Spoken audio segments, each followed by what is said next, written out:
Oke. Selamat malam, Shalom, Assalamualaikum warahmatullahi wabarakatuh. Salam sejahtera bagi kita sekalian.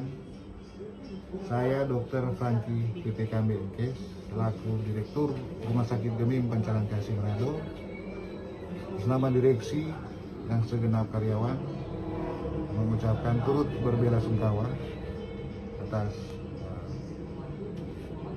kematian dan kepergian almarhum yang meninggal di rumah sakit kami pada siang hari tadi. Mengenai berita viral yang beredar di masyarakat melalui media sosial, setelah kami berdiskusi dan berkonsultasi dengan Ketua Gugus Tugas Kota Manado, dalam hal ini Bapak Wali Kota Manado, Bapak Dr. GSPL kami disarankan untuk memberikan klarifikasi.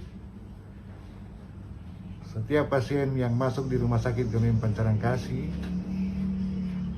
ODP, PDP, dan COVID-19 terkonfirmasi, pada saat masuk itu langsung kami notifikasi ke Dinas Kesehatan Kota Manado sebagai gugus tugas dan Dinas Kesehatan Provinsi sebagai gugus tugas di Provinsi Sulawesi Utara.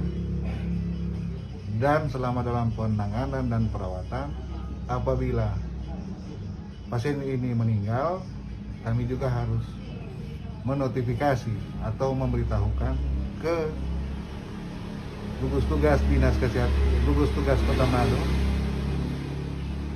dalam hal ini Dinas Kesehatan Manado, dan gugus tugas Provinsi Sulawesi Utara, dalam hal ini Dinas Kesehatan Provinsi Sulawesi Utara. Dan apabila pasien PDP, ODP, COVID-19 terkonfirmasi meninggal, ada protokol yang digunakan, yaitu protokol jenazah pasien COVID-19 karena dalam keadaan wabah. Jadi harus menggunakan protokol jenazah COVID-19. Di rumah sakit kami ada yang meninggal beragama Kristen Protestan, ada yang beragama Kristen Katolik, ada yang beragama Muslim, ada yang Buddha, Hindu. Tentu masing-masing ada penanganan sesuai dengan keyakinan agamanya. Kebetulan pasien ini beragama Muslim, jadi kami menggunakan Fatwa MUI tahun 2020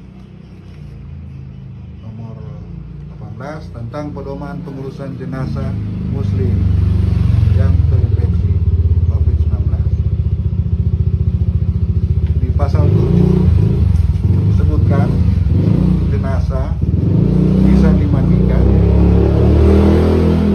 bisa dikafani dan disolatkan, tentu dengan atas dasar pertimbangan. Untuk memandikan dan mengkafani itu oleh petugas, dan untuk mensolatkan oleh pemuka agama yang beragama Muslim.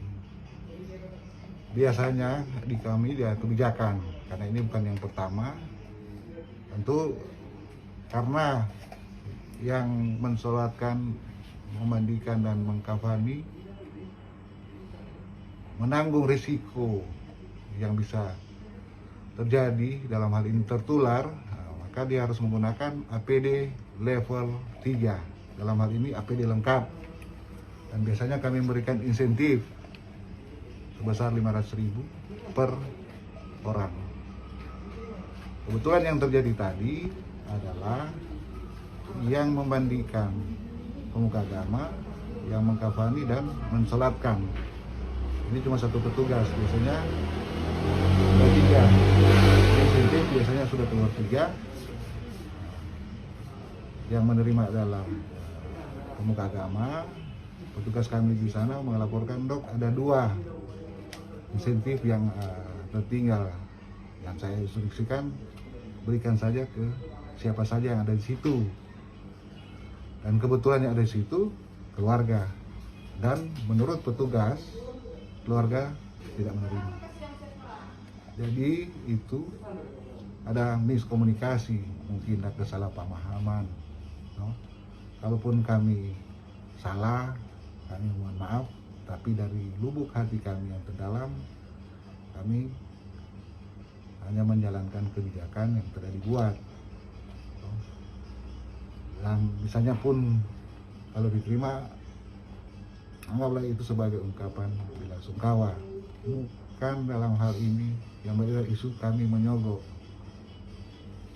untuk mengatakan pasien ini COVID-19. Untuk menentukan pasien ini COVID-19, dia harus melakukan pemeriksaan swab PCR dan dia harus positif. Sepanjang dia belum ada hasil, nggak bisa dia tentukan dia pasien ini COVID-19 terkonfirmasi. Di dalam hal ini pasien ini terdiagnosa sebagai PDP COVID-19. Untuk protokol yang digunakan adalah harus protokol penanganan jenazah COVID-19. Kedua, untuk klarifikasi masalah bahwa kami membolehkan untuk dibawa pulang, itu ini kami klarifikasi sebab sama yang saya terangkan tadi, semua pasien yang meninggal dengan ODP, PDP, COVID-19 dan COVID-19 terkonfirmasi harus dinotifikasi ke Dinas Kesehatan Manado, gugus tugas Manado, Dinas Kesehatan Manado dan BNPB Kota Manado, Polsek dan Ramil. Jadi kami sudah melakukan apa yang menjadi tugas dan kewajiban kami. Yang menjadi tugas dan kewajiban kami adalah menangani dan melaksanakan apa yang menjadi protokol. Prinsip kami adalah menjalankan tugas dan menunaikan misi kemanusiaan tenaga kesehatan kami. Kalaupun ada kesalahan, mungkin miskomunikasi antara kedua belah pihak, kami mohon maaf. Dan yang kedua, kalau kami membolehkan, itu mungkin tidak, karena kalaupun kami membolehkan, kami bisa diproses melanggar protokol penanganan. Jadi mungkin ada miskomunikasi yang selama ini. Siapapun yang merasa kehilangan, kalaupun terjadi pada kami, pasti akan merasa ada perasaan berat. Tapi semua itu sudah menjadi kehendak yang Maha Kuasa. Di atas nama direksi dan segenap karyawan dan atas usul dan saran dari Ketua Gugus Tugas Kota Manado, dalam hal ini Bapak Wali Kota Manado, Provinsi Sulawesi Utara, kami telah memberikan klarifikasi dan kami mengucapkan terima kasih kepada keluarga dan pasien-pasien yang sudah menggunakan fasilitas rumah sakit kami untuk berobat dan menangani pasien. Sekali lagi, atas nama direksi kami mengucapkan turut berbela-sungkawa yang sebesar-besarnya. Kiranya Tuhan memberkati kita sekalian dan selamat malam dan salam sehat.